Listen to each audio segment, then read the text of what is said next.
explain what's happened in the recent elections in Cambodia? I can't hear. Can you and then you'll cut me off. Can you explain what's happened in the recent elections in Cambodia? The recent election in Cambodia was again not free, not fair, not just, because the most viable opposition party, the Candlelight Party, was not allowed to compete.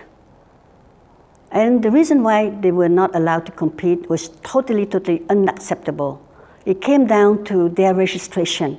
But they had already competed in the previous election in 2023 and 2020. But they had already competed successfully, and they got over 22% of the popular vote. When it came to the following elections, they could not compete. Again, we're saying this is not free, not fair, not just, and we will demand free and fair elections until the day we can get free and fair elections to Cambodia. Can you explain to me about the movement, how it started? I still can't hear. Can you explain to me about the movement, how it started, what you're fighting for, what your first steps? Just your program. Yeah. I'm going to, I do this because we care. Oh, yeah.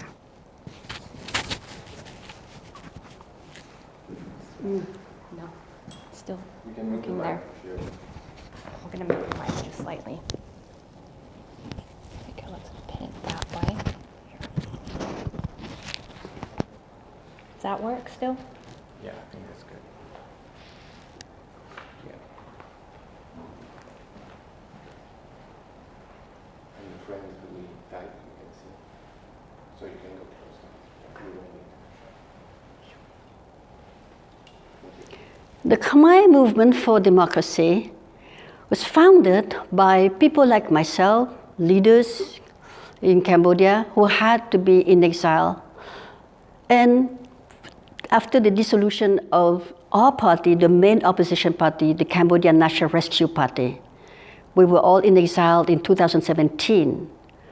And then we refused to give up because we know very well that inside Cambodia, half of the people of Cambodia want change. As politicians, leaders, Democrats in exile, we have kept this momentum alive by continuing to do international advocacy. And during that whole time, almost 6 years now, we have not stopped from going from one state in the whole United States, set up our chapters, and our chapters are strong throughout Europe, Korea, Japan, Australia, New Zealand.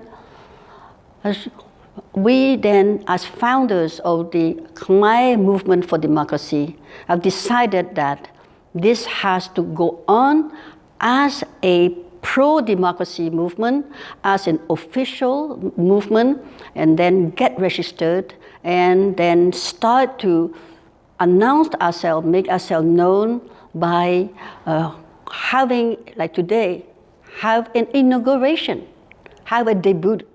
The debut, which is mobilizing, coming together on the stage together for democracy in Cambodia. What can Western governments do to support the cause? I still can't hear you. What can Western governments do to support the cause? What can Western governments do? I have to remind the Western governments that they are signatories of the Paris Peace Accord in 1991 that stopped the conflict inside Cambodia. With the signing of the Paris Peace Accord, the 18 governments that signed, the mainly Western governments, have made a very strong commitment to bring, first of all, democracy, human rights, free and fair elections inside Cambodia. Now, the situation, the political situation, economic and social situation in Cambodia is really Cambodia now is in big trouble, democracy especially. Therefore, the international governments that are signatory of the Paris Peace Accord must review the Paris Peace Accord by standing with us who are in exile, who are inside Cambodia, who still fight to keep the Paris Peace Accord alive. In the Paris Peace Accord, the signatories of the Paris Peace Accord committed themselves to bringing freedom, free and fair elections, democracy for the people of Cambodia, with the people of Cambodia. Therefore, with the situation today of human rights that is really deteriorating, the Western governments, the international community must put conditions to their assistance for development in Cambodia. For example, putting targeted sanctions on high-ranking officials in the government of Cambodia, that it is not acceptable for you to violate human rights, for you to be so involved in deforestation and the depletion of natural resources in Cambodia, and to be involved in money laundering, in cyber crimes, and in corruption. These are very clear conditions that Western governments can put that will be tied to trade and tied to assistance to Cambodia without punishing the people of Cambodia, but focusing on those high-ranking officials whose names are known to, for example, to the US, to France, to other governments, that these people, these high-ranking officials, are totally involved with the mafia in Cambodia, the Chinese mafia in Cambodia, very involved in deforestation, very involved in corruption, very involved in money laundering. We can edit that one, I think, some of the key points on it. It's really powerful what you're saying. I'm wondering for French media if it might be helpful to have you do that question in French. Say it again. Are you comfortable doing answering that question again in French? Let's try. It's good for French media. They like to put this online, so it's a good answer for them. What can French government do? Qu'est-ce que le gouvernement français pourrait faire pour le Cambodge? La France, le gouvernement français, est un pays signataire des accords de Paris, des accords de paix de Paris pour le Cambodge, qui a été signé en 1991 et qui nous a permis de reconstruire le Cambodge pour la paix. Mais il n'y a pas de paix au Cambodge. Le gouvernement français, la France, le sait très bien que les violations, les abus des droits de l'homme, que la corruption au Cambodge, que notre peuple souffre, que le peuple cambodgien souffre de ces violations. Et c'est totalement la violation contre les accords de Paris. La France, le gouvernement français, doit répondre à nous, les Cambodgiens. Qu'est-ce que la France est en train de faire ou n'a pas fait pour que nous puissions au Cambodge avoir des élections justes et viables et équitables. Si il n'y a pas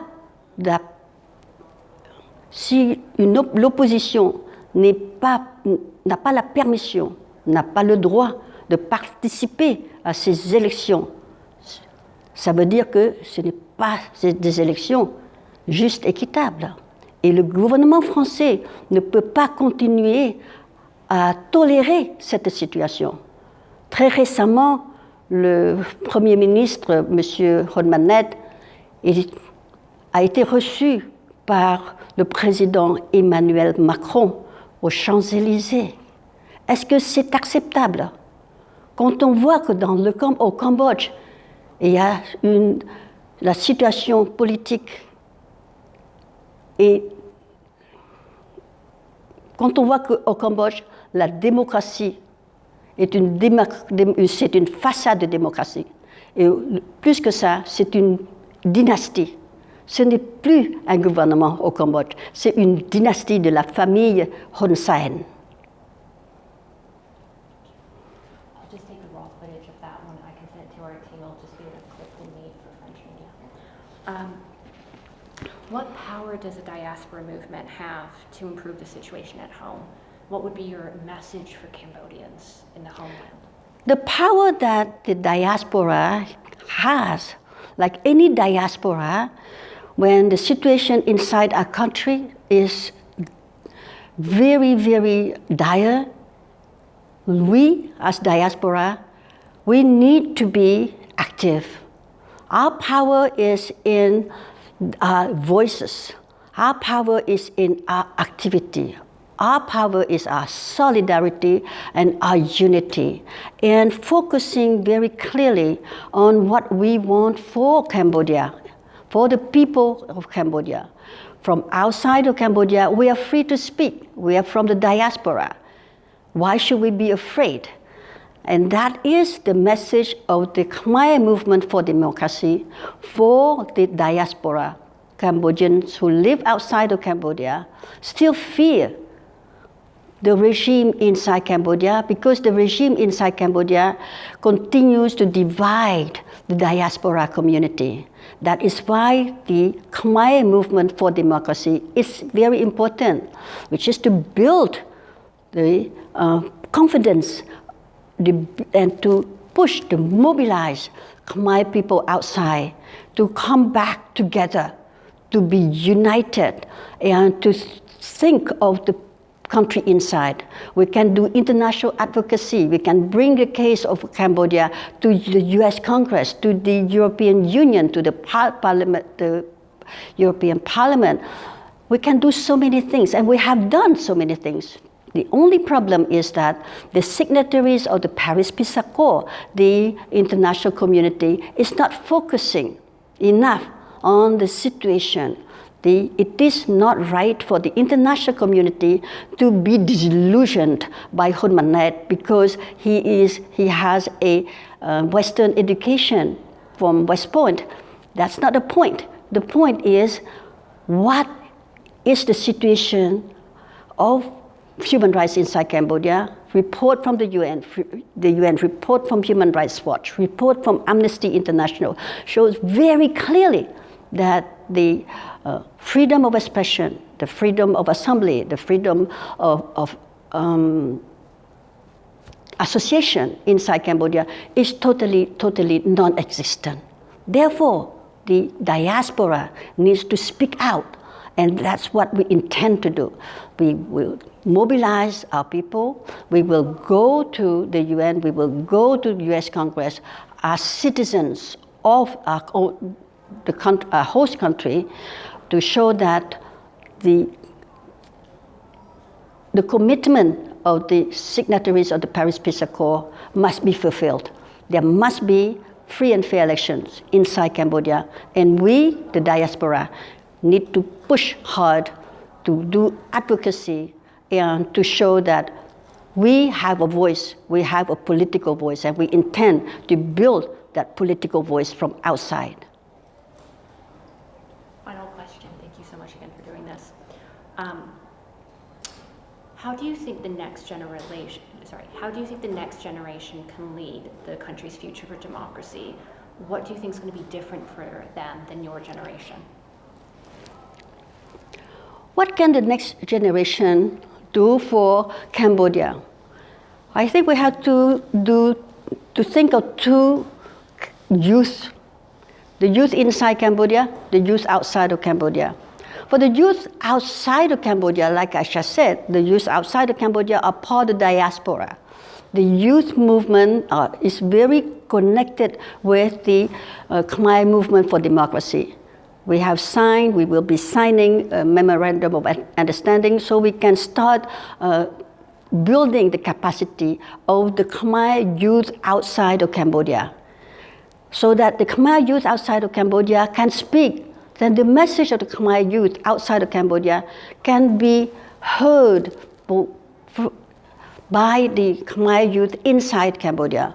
Inside Cambodia, you can't speak. The youth, as youth, you know how hungry they are for education. You know how hungry youth are for employment, how hungry they are for skills, for development. When they cannot speak inside Cambodia, it does not mean that they have totally forgotten about the rights. Not at all. We know definitely that the youth inside Cambodia are so starving for freedom. Who does not think about his own future? Where is your employment? Where do we go next with a dynasty? That's the question that the youth inside Cambodia are asking themselves. So the youth from outside of Cambodia can say, see, we are not forgetting you forgetting you.